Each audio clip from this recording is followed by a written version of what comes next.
खेत में मजे से सो रहा था। रात का समय था कि तभी अचानक से शंकर के मुंह पर एक पत्थर आकर गिरता है। आह! आह! मेरा मुंह।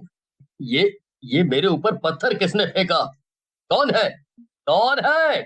दिन दहाड़े किसका इतना दिमाग खराब है? हे भगवान! ये क्या हो रहा है? पानी और बर्फ का तो पता था, पर ये पत्थर की बारिश कब से होने लग गई? जमाना बड़ा खराब हो गया है। अब आसमान से कुछ भी बरसता है। शंकर भागकर अपने घर की तरफ जाने लगता है, लेकिन तभी उसकी नजर जमीन पर पड़ती है। असल में यह आसमान से पत्थर नहीं बल्कि हड्डियां गिर रही थी। हे भगवान! ये ये तो कंकाल के टुकड़े हैं। हड्डियां ये आसमान से कैसे गिरने लगी? लगता है कि कोई भूत प्रेत का चक्कर है। भागो रे बाबा भागो! शंकर देखता है कि गांव में हड़कंप मचा हुआ था और लोग इधर उधर भाग रहे थे। अचानक से हड्डियां गिरना बंद हो जाती हैं और फिर खून की बारिश होने लगती है। बारिश इतनी तेज होती है कि पूरे गांव में खून ही खून भर जाता है और खून की बाढ़ आ जाती है। कुछ लोग तो अपने घरों में जाकर छिप जाते हैं, मगर कुछ बहकर चले जाते हैं। थोड़ी देर बाद जब बारिश बंद होती है और बाहर के हालात सुधरते हैं, तब बचे हुए कुछ लोग बाहर आते हैं। ये सब आखिर हुआ क्या? ये कैसी भूतिया बारिश थी कि गांव के आधे लोगों को अपने साथ ले गई। ना जाने वो लोग कहाँ गए होंगे। अब हम उनका पता कैसे लगाएं? अरे तुम्हें उनकी पड़ी है। पहले अपने आप को तो बचा लो, वरना थोड़ी ही देर में तुम भी उन्हीं के पास पहुंच जाओगे। पहले तो आसमान से हड्डियां गिरी, और फिर कितना सारा खून। मानो या ना मानो, इस सब के पीछे जरूर किसी भूत या चुड़ैल का हाथ है। हाँ। अरे मगर जो लोग बारिश में बहकर गायब हो गए उनका क्या? वो क्या मर गए? नहीं नहीं, ऐसा नहीं हो सकता। ऐसा होना भी नहीं चाहिए। क्या पता, लेकिन हमें गांव छोड़कर शहर चले जाना चाहिए, क्योंकि अगर वो बारिश दोबारा हुई तो हम सब मारे जाएंगे। बाकी सब बचे हुए गांव वाले शंकर की बात से सहमत हो जाते हैं, मगर एक औरत जिसका नाम ज्योति था वो कहती है, नहीं, हम गांव छोड़कर कैसे जा सकते हैं? जब भूतिया बारिश हुई तब मेरी बेटी मीना बाहर खेल रही थी, वो भी अब गायब है। हम सबको मिलकर गायब लोगों को ढूंढना चाहिए। हम ऐसे कैसे उन्हें जाने दे सकते हैं? हाँ हाँ, तुम एकदम ठीक कह रही हो। मेरी गाय भी लापता है, मैं उसे ऐसे मरने के लिए तो नहीं छोड़ सकती हूँ ना। अरे लेकिन वो सब गायब नहीं हुए। वो सब तो। नहीं, इसके आगे कुछ मत कहना। अगर तुम लोगों को यहाँ से जाना है तो अपना बोरिया बिस्तर बांधो और चले जाओ। मैं तो गायब हुए लोगों को और अपनी मीना को ढूंढ कर रहूंगी। अरे अरे गांव वालों, इसे छोड़ो, ये तो सचमुच पागल हो गई है। हाँ, हम सब गांव छोड़कर चलते हैं, वरना हम भी बेमौत मारे जाएंगे। इसे अगर मरना है तो शौक से मरे। हाँ। ये सुनकर सभी गांव वाले हैरान रह जाते हैं। सभी गांव वाले गांव छोड़कर जाने की बात से सहमत थे, लेकिन तभी अचानक से आसमान में बहुत तेज बिजली कड़कती है और सब लोग डर जाते हैं। ये क्या? फिर से बारिश होने वाली है क्या? अरे भागो रे! अपनी अपनी जान बचा के भागो! नहीं नहीं, हमें जल्दी अपने घरों के अंदर जाना चाहिए।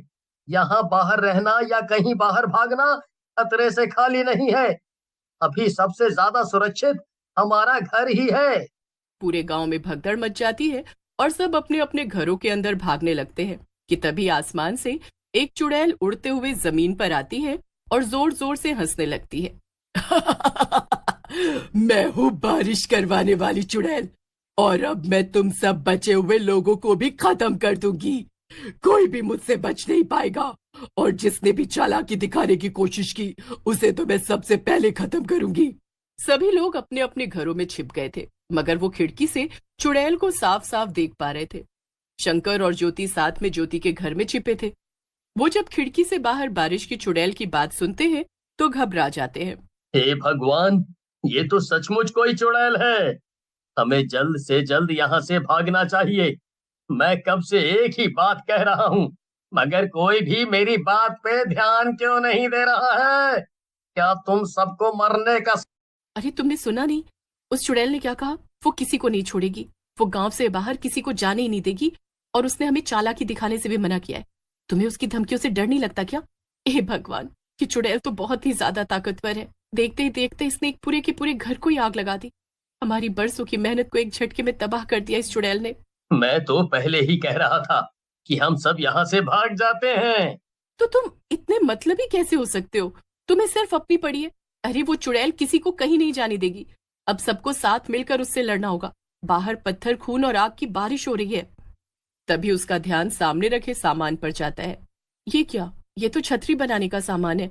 क्या तुम छतरियां बनाते हो? क्या? हाँ। क्यों, तुम्हें इससे क्या? अरे पागल आदमी, बाहर हमें उस चुड़ैल की बारिश का खतरा है और बारिश बचाता है छतरी। इसका मतलब हमारे पास उस चुड़ैल से बचने का एक रास्ता है। वाह, मैं पागल हूँ या तुम?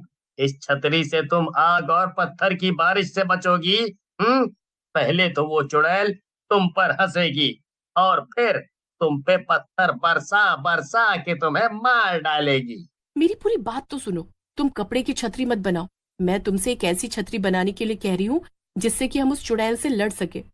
होगी एक लोहे की छतरी जिस पर पत्थर और खून की बारिश का कोई असर नहीं होगा।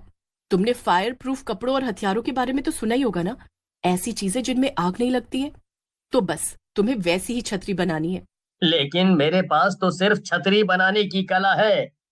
ये जैसी छतरी तुम बनाने को कह रही हो, उसका सामान मेरे पास नहीं है। उसके लिए तो हमें कलुआ लोहार से सामान लेना पड़ेगा। तो ठीक है, जैसे ही रात हो जाएगी हम उसके घर जाएंगे और हम लोग सभी गांव वालों को भी अपने प्लान में शामिल कर लेंगे। फिर हम उस चुड़ैल को आसानी से हरा पाएंगे। रात होते ही ज्योति और शंकर काम पर लग जाते हैं। शंकर और उसके साथ गांव के कुछ और लोग भी छतरी बनाने में लग जाते हैं। अगले दिन सभी गांव वाले चुड़ैल का सामना करने के लिए पूरी तरह से तैयार थे। अगले दिन सुबह होते ही चुड़ैल फिर से वापस आ जाती है। कहाँ हो गांव वालों? देखो मैं आ गई। अब तुम लोग भी जल्दी जल्दी बाहर आ जाओ और ये गांव छोड़कर चुपचाप चले जाओ। चुड़ैल की बात सुनकर सभी गांव वाले हैरान हो जाते हैं। तो तुम अगर हम सबको यहाँ से भगाना ही चाहती थी, तो फिर हमें अभी तक जाने क्यों नहीं दे रही थी? वो तो बस मैं तुम्हारे साथ थोड़ा खेल रही थी। और वैसे भी क्या पता तुम लोग पहले मेरे कहने पर गांव खाली करके ना जाते और मेरा कहा ना मानते। लेकिन अब इतनी तबाही देखने के बाद तो मुझे पूरा यकीन है कि तुम लोग यहाँ से चुपचाप चले जाओगे। ये सब क्या है? ये इस चुड़ैल का क्या नया नाटक है? अब मैं तुम लोगों को आखिरी मौका दे रही हूँ। जल्दी से गांव खाली कर दो। तभी ज्योति घर से बाहर आ जाती है और चुड़ैल से कहती है, लेकिन तुम ये सब कर क्यों रही हो? हमें यहाँ से भगाकर भला तुम्हें क्या मिलेगा?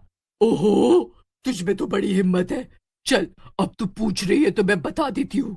दरअसल मैं ये सब इसलिए कर रही हूँ क्योंकि बरसों से मैं यहाँ वहां भटक रही हूँ और अभी तक मुझे कोई भी ऐसी जगह नहीं मिली है जहाँ मैं अपना घर बना कर रह सकूं। मगर ये जगह मुझे बहुत पसंद आ गई है और इसलिए मैंने तय कर लिया है कि मैं यहीं रहूंगी। नहीं, हम कहीं नहीं जाएंगे। ये हमारा घर है। कोई यहाँ से जाएगा तो वो हो तुम। अच्छा, ठीक है। तो अब जो कुछ भी होगा उसकी जिम्मेदार तुम खुद होगी। इतना कहकर चुड़ैल फिर से अपनी भूतिया बारिश चालू कर देती है। लेकिन अब कोई भी उससे नहीं डरता है क्योंकि शंकर ने अपने बनाए हुए छाते सब लोगों में बांट दिए थे। देख लिया ना चुड़ैल की बच्ची, हम तुमसे नहीं हारेंगे। अब तुम्हें यहाँ से जाना ही होगा क्योंकि अब तुम हम सबसे हारने वाली हो। अरे नहीं, ये सब क्या हो रहा है? अब मैं क्या करूंगी? कैसे इन लोगों को यहाँ से भगाऊंगी? नहीं नहीं नहीं, मैं हार नहीं सकती। इतना ही नहीं, ज्योति ने अपनी सूझबूझ का इस्तेमाल करके शंकर से एक बड़ा सा बक्सा भी बनवाया था। गांव वालों, यही मौका है। जल्दी से उन नंगारों को इस चुड़ैल पर फेंक दो और इसका सारा खेल खत्म करो। इसने हमें बहुत परेशान कर लिया है। अब इसकी बारी है।